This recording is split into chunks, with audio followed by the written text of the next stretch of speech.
All right, with director Patrice Leung, 12 Patrice Angry Leung. Lesbians, the short film. Patrice Leung, am I saying it right? There. Yes. 12 Angry Lesbians is the short film from British Columbia. It's 22 minutes. It played at the LGBTQ plus film festival.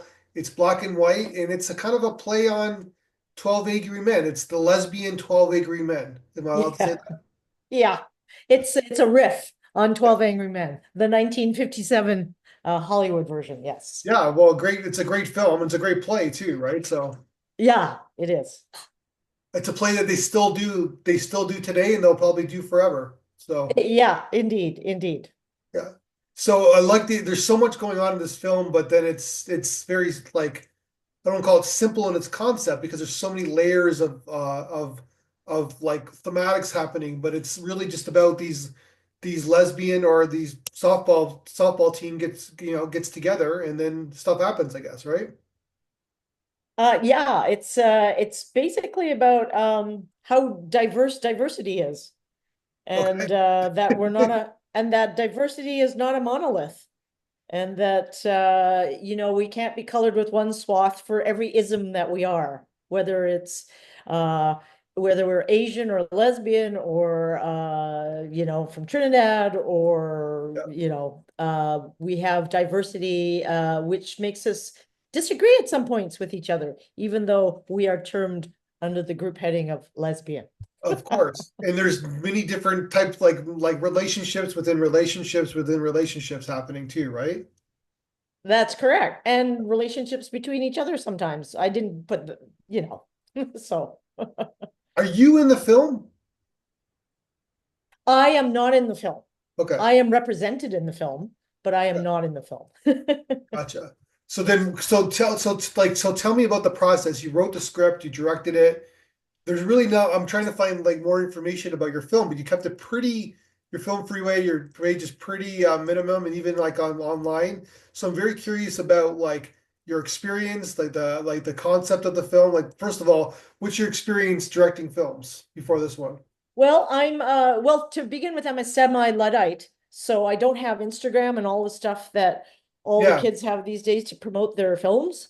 yeah. And so I Well, basically thank you wrote for the doing that, by film. the way, then. Oh, I appreciate that. I Yeah, basically wrote the film about I'd be maybe 7 to 10 years ago, and I knew I would have to self-finance.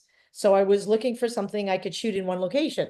yeah, And then I thought of 12 Angry Men, which was all, takes place basically in one room. yeah. And then I thought of my ball team, which years ago I used to play softball, and we used to have these interminable meetings every year before the season started.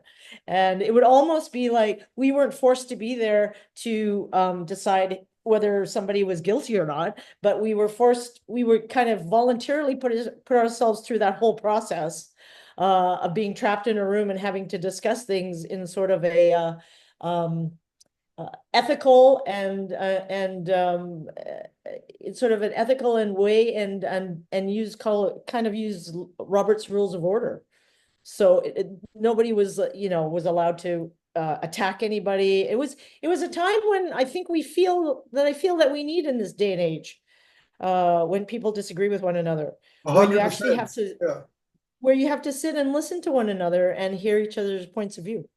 But also, like you mentioned before, that we tend to typecast people into certain categories. Like Yes. everybody's liberal, or everybody that person's totally liberal, that person's totally conservative, Yes. that person's pro-life, like, but we're all kind of shades of gray, right? Like, Correct. And that's why the film is black and white. yeah, I chose it specifically to underline that for three reasons. One, that it took place in the 90s. So I wanted to show that it was, not a modern day show. It's a riff on 12 Angry Men, which in its originality before Turner got it and colorized it was black and white. oh no, I didn't even know that they colorized that. You can't watch that. And then because I wanted to show that there are different shades of black and white, Yeah, that black and white is really not black and white. but you work in the industry, right? You're an AD in the Yes, industry. I work as an assistant director. I started as a gopher on Beachcombers in 1982. Oh wow, Yeah, that's a Canadian. People don't know that's a Canadian show. Like yeah. back And in it the went day. for It went for 20 something seasons on the CBC. Yeah, that's isn't that amazing? Yeah. And it was sold worldwide because of the topography, because of the beautiful landscape and all of that stuff. And so so then you have like, have you directed films before this one? I have directed documentaries. I Okay. have done like 1 minute shorts, which I did in film school. So I took psychology and film in at UBC. So I have a BA in psychology, but I took just enough courses in psych to get the degree. But all my electives were things that I was interested in, like script writing, filmmaking, history. So I filled out my electives with stuff that I was interested in above and beyond psych. And then you got like I worked in the industry like way back when, so I get the you get in, you're getting the guild, and you basically start working on things, and then all of a sudden like the momentum gets, you have demand, you start working all these shows, and then you know you have a great career, but then I'm assuming you want to direct like you just did this film.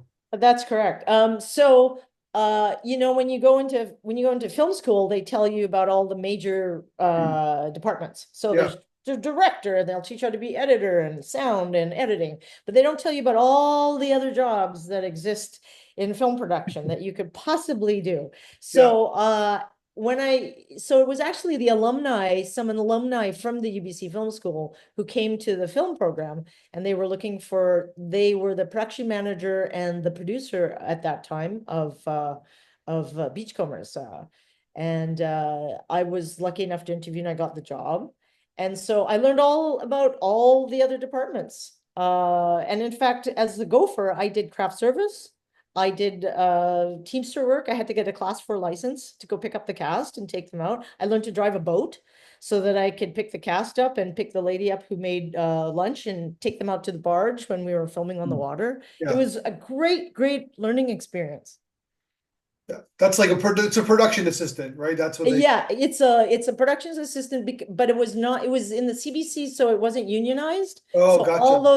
all those things I got to do. If you enter the unionized world, Yeah, craft service belongs to, 891 yeah, and all of that. But I learned all the little bits how to do that, as well as doing the AD stuff, like holding traffic and learning how to speak to the public when you're holding them up on the sidewalk and stuff like that. And then because the CBC, it was the early 80s when I was there, so it was 1982. yeah. And there were not a lot of films going on in Vancouver, shooting wise. There were maybe 2 film crews.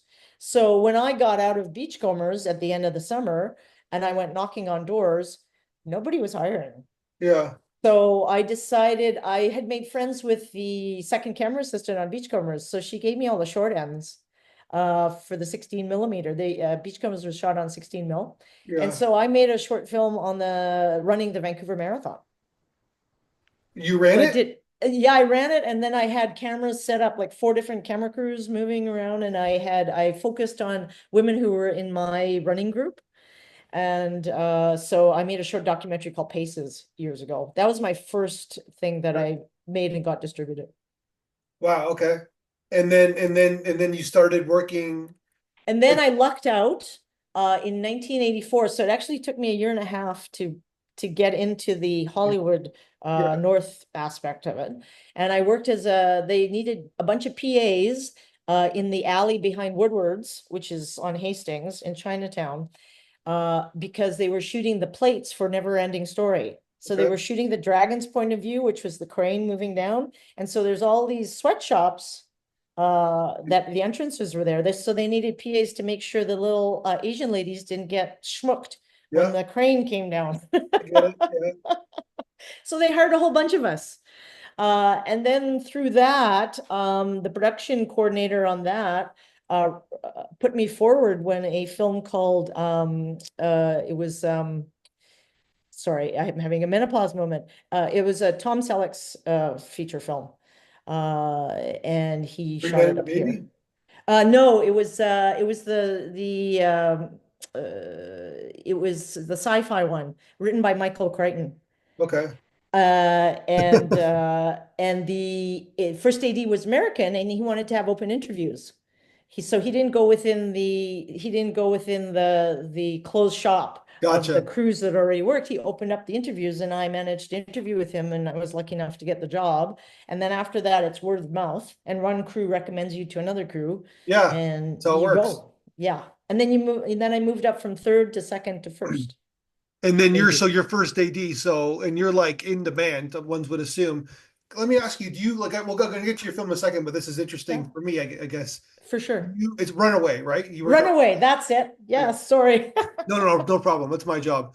So but do you have your own crew like usually like when you're your own AD crew usually? Because we all freelance, Yeah. right? So there may be times when I take time off and my assistants want to keep working. Yeah. It's you rove around. Some people stick together all the time.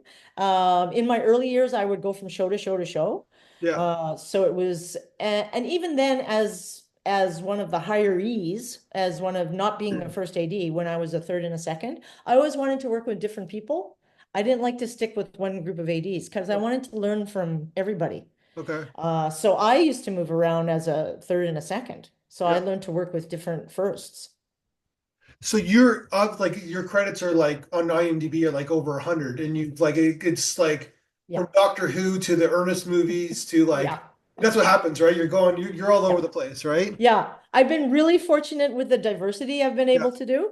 I think the only thing I've never worked on is a 3D show. Okay. I never had that opportunity, so I would have loved to have done a three or do a 3D in the future, but So you've obviously worked with tons of directors, right? yes, And yes, I'm sure you've seen the good, bad, and the ugly. But yes. what's the biggest thing? Like, what's like the one like director that just you marveled at that they were just like you just liked working with and they taught you like by osmosis so much. Well, there's different, I mean, you obviously like them for different reasons. So Yeah. one of my favorites is Ann Wheeler, because I Okay. did Bye Bye Blues with Anne. And this was after I'd seen Loyalties, and I was a big fan of Loyalties. And then Bye Bye Blues came up, and I said, yes, yes, yes, yes, yes, yes. And what I love about Anne is that she knows the technical side of stuff. I find that a lot of female directors sort of give up their power to the director of photography. They Hmm. don't know a lot of the technical Gotcha. stuff. Anne does. She also knows music because she has a musical background. So she knows rhythm. She knows post. She knows editing. So she's very well versed. She's very good with actors. And a lot of the male directors I work with aren't good with actors. Okay. So she was one of the first directors I thought, wow, I would like to copy her because she's diversified in her skill set. And then I worked with like my director on all the Ernest movies. I did all the Ernest movies, which we did Yeah. about 11.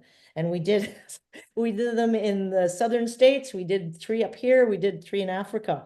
And he and I got along like a house on fire. And he was like this redneck liberal. I'm redneck conservative, sorry, Yeah. from redneck Republican Okay. from Tennessee. And he started out in an ad. He was an ad guy, and he came up with this character Ernest, and then he wanted to turn it Oh, into and then he did the film. movies.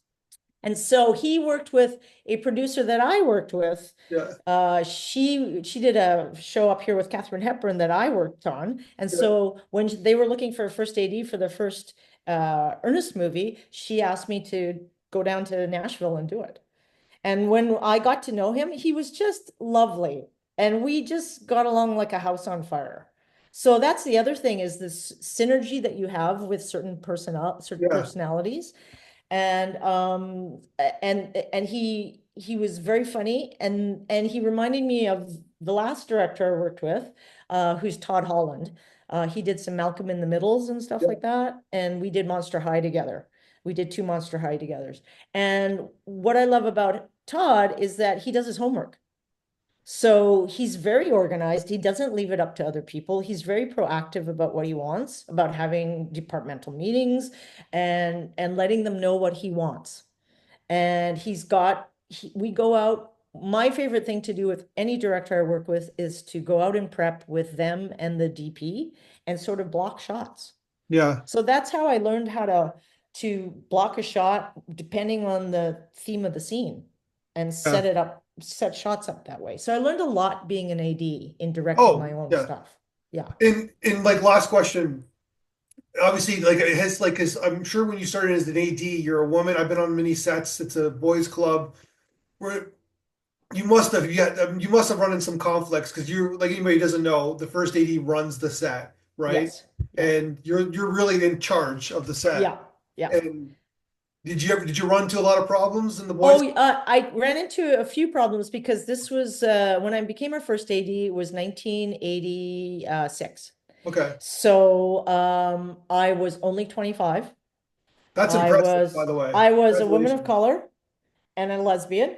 Yeah, And so, check all and the I don't boxes. have a deep commanding voice. Yeah, So yeah, there was resistance to that. And there's pockets across the country where that resistance still exists for depending on where you shoot yeah, for that. So you have to overcome it by being good at your job. You have to be, and it's the old adage, you have to be 150%. You can't just settle for 100. You actually have to be 150% to get a good reputation and keep working. yeah. And like, listen, if you're good at your job as you're an AD and you're good at your job, you like, I know people like overtime, but you could go home on a reasonable hour. You basically like when you get an organized set, it's just a bit calmer feeling, and like it's just a more relaxed Yeah, feeling. You don't like chaos on set, no. And I especially when always you're say on that, location. yeah, and I always say that 90% of my job as an AD is prep. Yeah, Because if you prep a show properly, you have the ability to rock and roll because things always come up. The yeah, actor gets sick, the weather's bad, blah, blah, blah. So you always have to have a plan A, B, C, D. And if you have an initial plan and you know what the director wants thematically, and you go and block shots with them, and you go, okay, that's what they intend for this scene, you can even offer up suggestions to make things more efficient if you run into problems on the day that might fit with their theme, yeah. right? So prep, So prep. prep is so important and people don't give enough time to it. Well, sometimes you don't have the time, right? On Yeah, some sometimes shows. you don't have the time, but I would say, I'm a dual member with the Directors Guild of America and the Directors Guild of Canada. And the Directors Guild of America, they have it in the contract that you have to have the same amount of weeks of prep as you're going to shoot. Okay, Right? Which you don't, and of course, the bigger directors get more time or sure. whatever, right? So, and it's just the most important stuff to working out everything so you're not doing it on the day. So when you're in trouble on the set, what your through line is and where you can go to, right? And that helped me a lot in directing 12 Angry Lesbians. So if I had to truncate something or anything, because we did rehearsals, Yeah. that film would not have flowed with the actors. The actors were fantastic. And it's because we held rehearsals and we went through the scenes and they knew the beats that I would like them to hit. And I wanted them to feel that they knew each other, even though they just met. So spending that time in rehearsal, they got to bond, they got to know each other. Okay, so let's talk about the film then. Let's talk about the 12 angry lesbians who were casted. How did Yeah. you find, because they're all, it's the way you even shot them, it was like different sizes, like everybody's diversity. I'm sure you had a grand plan of what you were looking for. Yeah. Where did you find these actors? Did you do a casting call? Well, here's the good news is I decided to make this. So I wrote the film 7 years ago. It's been Okay. sitting there, and I knew I had to self-finance. So because every time I write a proposal to one of the funding agencies, I always get turned down because I'm in a catch-22. They don't know who I am because I work in the Hollywood Yeah, section. yeah. Yeah, They they don't know don't my like you. name. Yeah. Trust me. Coming on the outside, they don't like people like you. You make money, they don't want you. Yeah. So I've been putting away little bits of money, Yeah. to finance a film. So then the strike happens, the SAG strike, right? Yeah. So nobody's working. Yeah. And I go, now's the time. Mhm. So I approached a casting director, and usually they're all busy. So I approached the casting director I had worked with, and I said, would you be willing to take a look at my film? And she only had a couple of projects on the go because it wasn't busy. She had some Canadian stuff and stuff that had been grandfathered in that was, from the States and that was still shooting during the strike. Yeah. But she didn't have anything else. And so she had the time. And I couldn't afford to pay union rates. So she went out to non-union sources and found me, we went through the cast list and I said what I thought for each character. I sent it to her. She sent it to her sources. And she gave me two or three choices, excuse me, for every role. Wow. And And they're all it was done non-union, British Columbia, all non-union. correct. Good job. Yeah, I thought, and thanks to Candice Elzinga, who was the casting agent. I mean, she and her gang they were brilliant in who they brought forward. Because yeah, if you went the ACTRA tip or even the tip project way with ACTRA, 12 actors, that would have killed your budget, right? So Correct. yeah. Correct. Yeah. And I approached UBCP because we have Yeah. UBCP in BC. I approached them at one point because one of the parts was really hard to cast, which was the part of the older Japanese woman who was interned. Okay. And I was looking for an older actor, but the demographic is really, that was surprising to me in Vancouver, which is a lot of Asian Yeah. populations, very hard to find. And Yeah. so I approached ACTRA, UBCP, about what I would have to do. And they do have a low budget agreement, Yeah. but still it would have been more expensive. Yeah. And in fact, I did audition some UBCP actors, but they weren't appropriate. They weren't as good as the woman who was not the union actor. Yeah. But it's one of those things where if you go union, you have to go all union, right? So No, I think you can go union with some parts. okay, Uh, maybe it's changed, but I think that yeah, yeah, yeah. I I think think. they don't want them mixing with each other. I don't recall that would have been a problem because Candace said we could go just to this one part for UBCP Okay. and the others could be non-union. All right. So you got so then okay, so you got your 12 actors and then you did how long did you rehearse for? So it's actually 13 because there's the girlfriend. Gotcha. Yeah. But you're essentially right. They're the 12 that were involved in the sit down. Yeah. And we took one day to rehearse. All we had was one day to rehearse and we blitzed through all the scenes. Okay. I even did some of the blocking. Like I told them ahead of time what I would like when they needed to move around the table when we did the overhead shot. Yeah. I said, these are the lines I would love you to move on. And we practiced that in the rehearsal. But I had thought it out before the rehearsal.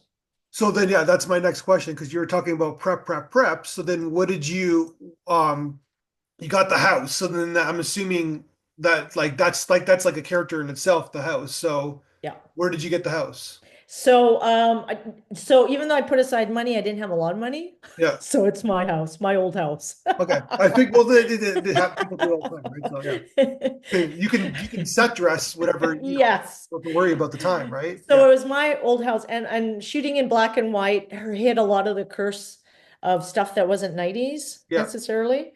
Because some of the appliances weren't 90s. Because I had just renovated the kitchen. Gotcha. Yeah. Well, because it's black and white, yeah. Yeah. So it helped straddle that modernity.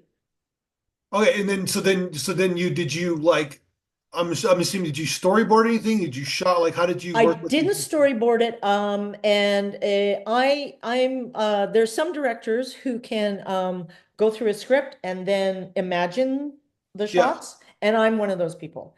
I've worked with directors who can't imagine it, so they sometimes have to do storyboards, mostly for stunts and special effects. But there's some people that actually storyboard just dialogue stuff too because they can't imagine it. yeah, I'm grateful that I can imagine it and I know how it's kind of going to cut together. I can see it in my yeah, head. I've also worked with directors who can't see it. Even you have to put a monitor up on the day you're shooting for them to see it. yeah, They can't even imagine it ahead of time in either storyboard form or anything. They have to have the people in place and the camera in place. And yeah. thank goodness I don't have to go that far. Gotcha. So I did a shot list and it's stuff that I learned to do on Earnest. We used to shot list Earnest. So I just wrote down all the shots that I wanted and I figured those out before the rehearsal. Sure. And I also had to do that when I was doing that, I cut the script because I was coming in with way more shots than I knew I could shoot in the 3 days that I had to Okay. shoot it. So you got your first AD hat there for a I second. had my writer's hat, my director's hat, and Yeah, my first AD hat yeah, all going at the same time in prep. gotcha. And I cut a significant amount of pages out of the script just to make the 3 day shoot. But also, like I'm assuming this it didn't it serve it's you're still serving the story, so Yes. Yeah, it was still serving the story. Anything enjoyed the that scene, that was, I thought, oh, this is redundant, this yeah, is fat, this can yeah, go, yeah. it went. Because 22 minutes is still a long film for a short film, Yes. right? Yeah. So Yeah. okay, there's a lot of long shots in the film as well, Yes. and it's a lot Yes. of like handheld, a lot of handheld shots. Yes, they were mostly handheld. I think the only thing that wasn't was a couple of the establishing shots. Yeah. The high table shot, the establishing shot of them sitting around, and then the 360. And I will tell you, my camera operator, Diana, amazing, because she didn't have a dolly and she didn't have a special head that you have when you have big budget shows. She just had the handle and she did it so smoothly, that 360. Like Correct me if I'm kudos. wrong. That's from the film itself. They shot that same shot in the film, right? Yes, it's the one where the Japanese woman is giving the speech about being Yeah, interned. near the last like 5 6 minutes of the film. Yeah. Yeah, and that's all on a tripod with just a head and a human being turning it that smoothly. No, I meant like in the original film, Oh, 12 Angry Men. I think that's the same. They have the same shot. They have a very similar shot. I don't recall that, Okay. but anyway.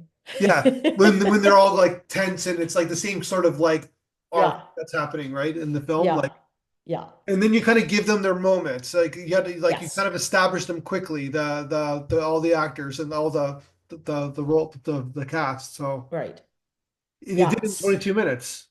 Yeah. And that was great about casting too, was that because each of the characters had a moment, Yeah, there was all these young actors who sure. wanted the parts, right?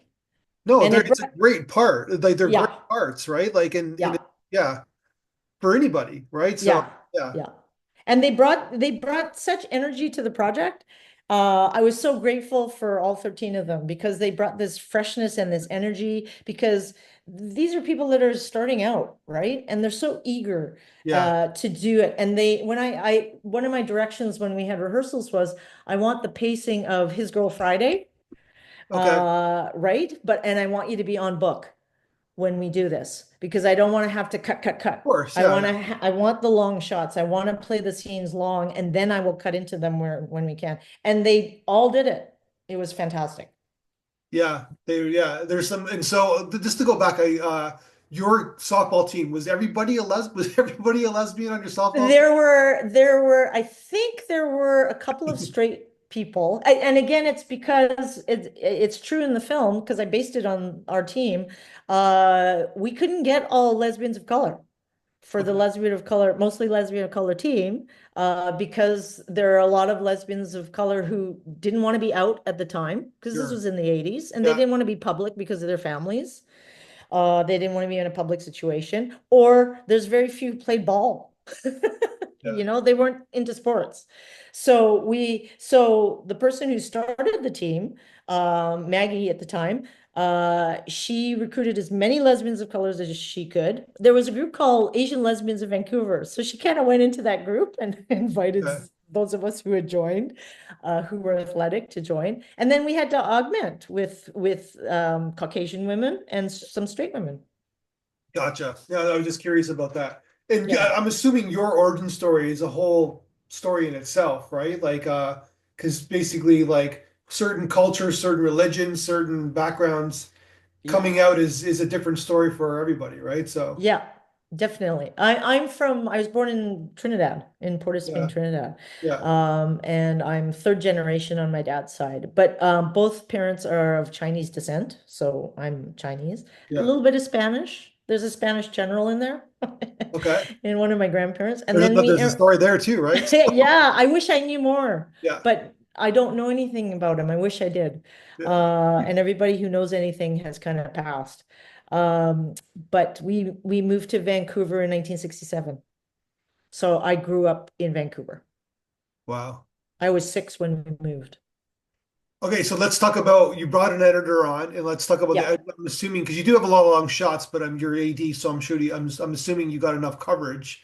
Yes. Uh, you want to make the pace like you talk about His Girl Friday flow, I guess, right? How was Yeah. your experience editing a film like this? Because you're on set a lot, but the editing, that's where the magic happens, right? That's where the story is. Exactly.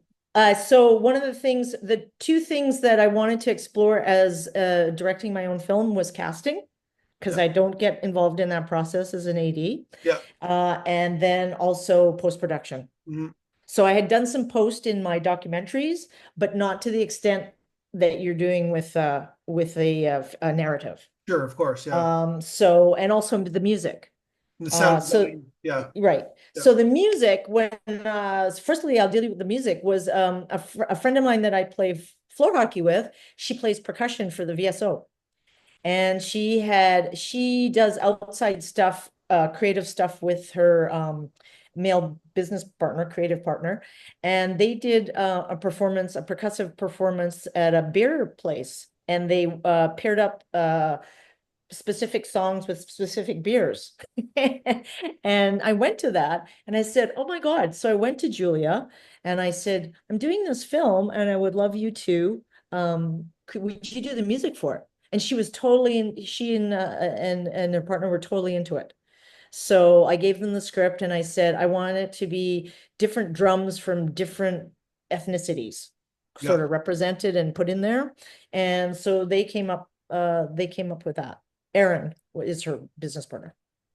Oh, gotcha. So that's how I got, and that's something I never deal with as an AD, is to think about the Yeah, music, right? yeah, of course. Okay. And then my editor had edited my another documentary I'd made after Paces. It was called Women Warrior, which was based on the softball team. Okay. So we went to the gay games in Amsterdam. And so They I play shot, softball in Amsterdam? yeah. Wow, okay. So I shot our journey on the way to how we had to raise money and how, Yeah, and it was the ball team that I belonged to, who were called the Women Warriors with a Y, women. gotcha. And we went to Amsterdam. So I made a documentary about that. And my editor worked on that. And so many years later, when I was doing this film, I went back for her. Okay. Yeah. And then and then you just asked like was she what is she does she in like a like an editor? Is that what she does? She works professionally as an editor and Mhm. so she does a lot of stuff for the NFB. She does a lot of stuff for my friend Karen Lee. So she's a lot in the indie world. Yeah, She does other stuff, but she's a lot in the indie world. And so, and what I did on my documentary, I kind of did the same thing where I went through the footage yeah. and I kind of did a paper edit Okay. and then I gave it to her, Okay. right? And then she said, "Oh my God, Patrice, I've never." It's just, she said, "You know exactly what you want." Yeah. That's because that's not common. It's usually not. No, Yeah. Yeah. no. And then what she did was she smoothed it out for me, right? Gotcha. Yeah. And then what was the rough cut first? Like how many minutes was the rough cut? The rough cut was only, it might have been, we came in really close. It was maybe 23 minutes. Oh wow, okay. We didn't trim very much because I knew where I wanted to cut into. I Yeah, knew the shots that I wanted to use. And if they flowed, it was great. There's a couple of things I had to cut around. I had trouble with some murky dialogue in that scene where they're around the table. yeah, And there was shots I would have liked to linger on longer. And then I sure. was forced to go up top more Yeah. than I wanted to cut around it, which kind of interrupted the flow a little bit. But essentially, the design I had for each scene was kind of how I cut it together. So are you happy with the film? You're not, I know it's like, you kind of abandoned the film a little bit because it's not going to be exactly what you want, but Yeah, you're to film and like in a yeah. long, like, I'm assuming you must be happy with the results. You're getting awards, you're playing at festivals. I'm very happy with the film. I was thrilled with how smoothly it went. Yeah. And that again is prep, right? Like everything was ready to go, Yeah. and we had backups for everything. I brought some ADs on that I worked with. One of the guys I worked as a second AD was my production manager. Yeah. I've worked with another AD she was a second, and I asked her to be my first. So I brought people on that I knew would be able to Sure. do the job.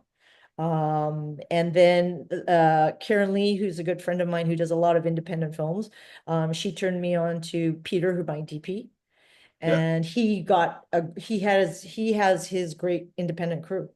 Yeah. So you made a film, you produced a film. I'm thrilled Yeah. that it was sticking in me for years, like, let me get it out. And it Yeah. finally came out. So I Well, was thrilled. you're not the only one who, like, when the strike took place, that a lot of people like yourself, like, who were working on crews for a long time, they went out and made films Yeah.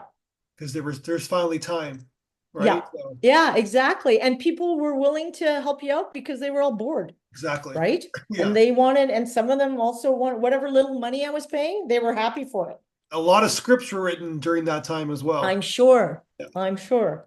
It was really good. It was a really good, it's not good financially for a lot of people, but Sure. I think it was good for a lot of people's soul to Yeah. have that time off. Yeah, it happened with COVID as well. So, Yes.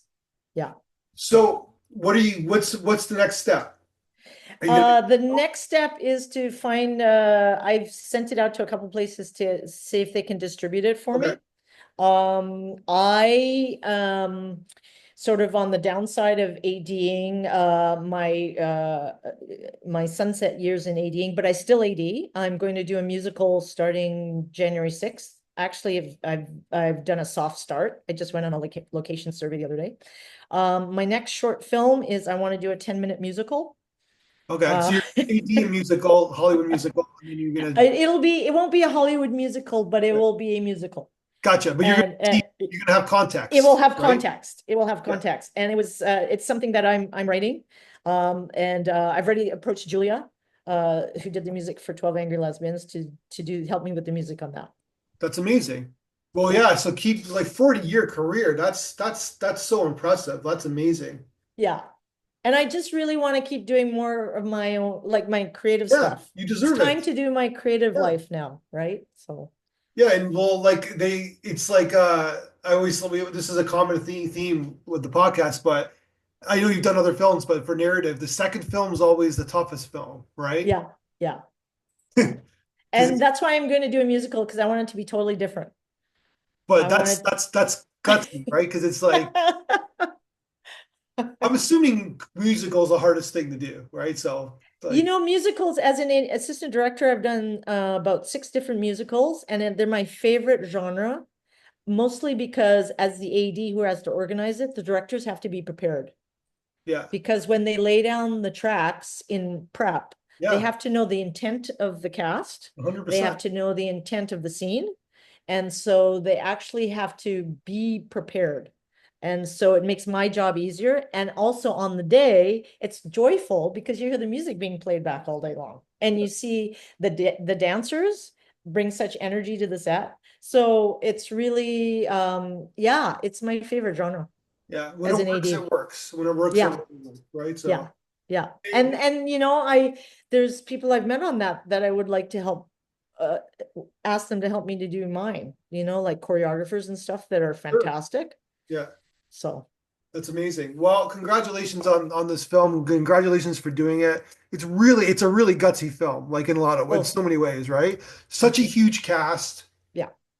black and white, lesbians, right? Yeah, There's a tone that you're kind of like it's comedic, right? But there's yeah, some serious aspects to it too, right? So yeah, not an easy film to make. So yeah. Thank you very much. Oh, I want to mention my editor's name, Shirley Clayton. yeah. I forgot to mention her name, so Nice, yeah. So I obviously you know what you're doing, but you yeah. told like it's telling the story, right? So you did all the phases, right? So Yeah. I was very happy to explore all the stuff I wanted to explore that I yeah, never get to do as an AD. yeah, Yeah. that's amazing. All right, when that film's done, I'd love to talk to you again. So let's talk when it's Okay. done. Thank you very much for the interview. I Thank appreciate you. it.